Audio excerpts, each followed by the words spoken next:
Hola chicos y chicas, ¿cómo están? Espero que ande todo bien. Estamos acá en un nuevo video de historia. Vamos a avanzar un poquito sobre lo que es América Latina y Argentina, principalmente en nuestro país, a fines del siglo XIX y a principios del siglo XX. Ya vimos qué es lo que se da en Europa y, bueno, en el resto del mundo en realidad, comillas, como es en esta misma época, con la Segunda Revolución Industrial, el surgimiento de las grandes potencias, el imperialismo, el nacionalismo. Hablamos también de la gran inmigración que se empieza a dar y que nos va a afectar a nosotros directamente. Este, y lo que vamos a hacer ahora es tomarnos un ratito para hablar de América Latina en general y después vamos a ir directamente a la Argentina, ¿sí? Porque si bien compartimos en toda América Latina una serie de características que hacen a este periodo, que ahora vamos a ver, que se conoce como neocolonial, agroexportador en Argentina, o régimen conservador, bueno, en fin, tiene varios epítetos.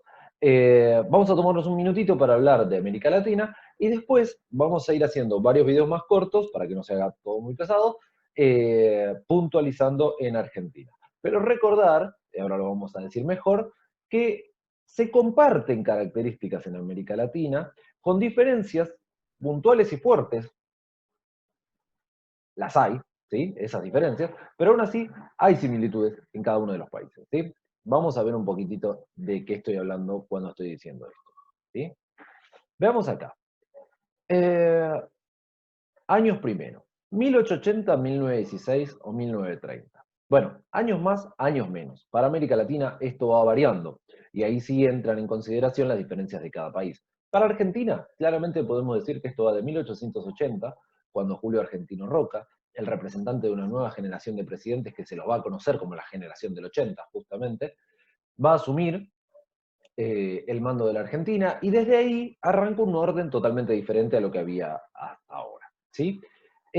Políticamente ese orden termina en 1916 con el triunfo de la Unión Cívica Radical, partido político de masas de la Argentina y su candidato Hipólito Yrigoyen, pero económicamente y socialmente hablando, en realidad el periodo terminaría en los años 30, en la década del 30, con la gran crisis desatada en Wall Street en 1929, de lo cual hablaremos más adelante, ¿sí?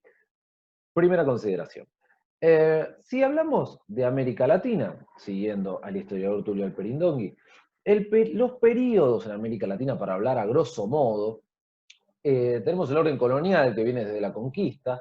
Después de las revoluciones tenemos un periodo de larga espera, lo llama Alperín, que tiene que ver con, después de la guerra revolucionaria, lo que quedó, ¿sí? Sin que suene peyorativo ni negativo, es un periodo de fuertísimas guerras que van a dar lugar más adelante a la organización que cada país adopte. Pero en el mientras tanto es un embrollo bastante complicado. En el caso de Argentina, ya saben ustedes de qué estoy hablando, los famosos unitarios y federales, Juan Manuel de Rosas y muchos personajes más. Eh, Junto después los presidentes que van a ir controlando ya un Estado nacional argentino que se va a ir organizando muy de a poco y como puede. Guerra del Paraguay, bueno, demás.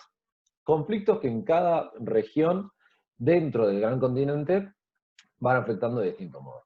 Pero después de la segunda mitad del 19, y en Argentina fundamentalmente a fines del 19, se instala un orden neocolonial. Es decir, que si bien estos países de América Latina son independientes, lo han ganado en las revoluciones y en las guerras posteriores, y se mantienen independientes, entran en una etapa de dependencia, ¿sí? Eh, con las grandes potencias extranjeras. Europa principalmente, pero, qué sé yo, países como México también sienten fuertemente la presencia de Estados Unidos.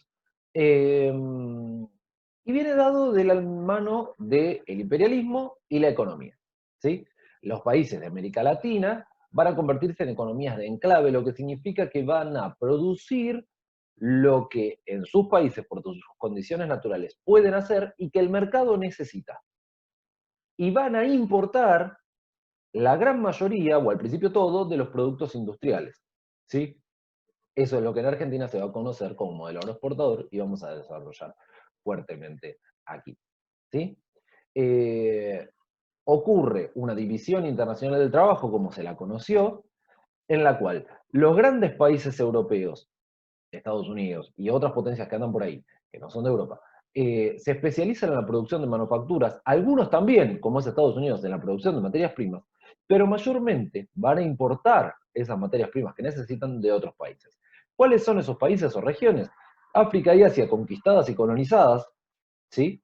Ya vimos lo que era el imperialismo y el colonialismo, y una América Latina que no va a ser conquistada. De hecho, hay un par de guerras previamente, entre países europeos y países latinoamericanos, en los cuales los europeos no logran volver a, digamos, a conquistar América, pero esto no va a ser necesario. En realidad, los propios gobiernos de cada uno de los países latinoamericanos van a organizar sus economías de acuerdo a lo que el mercado internacional necesita.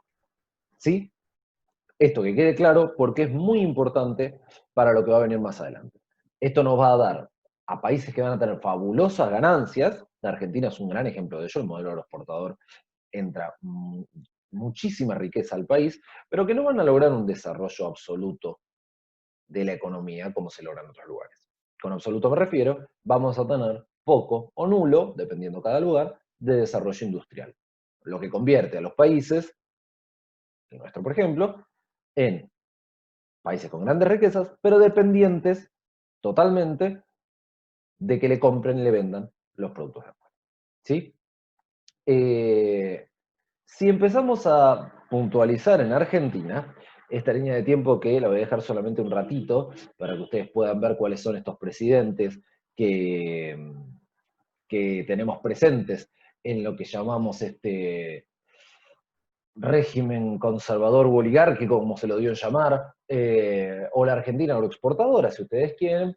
Lo tenemos a Julio Argentino Roca, a Juárez Selman, Carlos Pellegrini, Luisa Peña, José Evaristo Uriburu, Roca nuevamente, Quintana, José Figueroa Alcorta, Roque Sáenz Peña, que va a encabezar una reforma electoral muy importante que la vamos a ver más adelante, conocida como la Ley Sáenz Peña, Victorino de la Plaza, y finalmente en 1916 el triunfo de Hipólito Yrigoyen por la UCR, ya vamos a ver qué es la UCR y quién es Yrigoyen, y el final entonces, políticamente hablando, de